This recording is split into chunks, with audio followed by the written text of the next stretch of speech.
दी रोज दरबिस्ताने सिरा के हम तूतिया ने खुशनवा पढ़ती थी नाते मुस्तफा बलगल उला बिकमाली।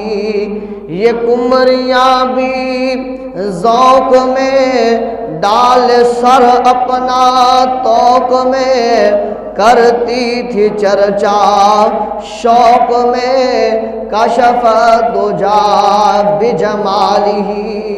ये बुलबुलें भी कूबकू ले ले के हर एक गुल की बू करती थी चर्चा सूब सू हसनत जमीओ खिसाली।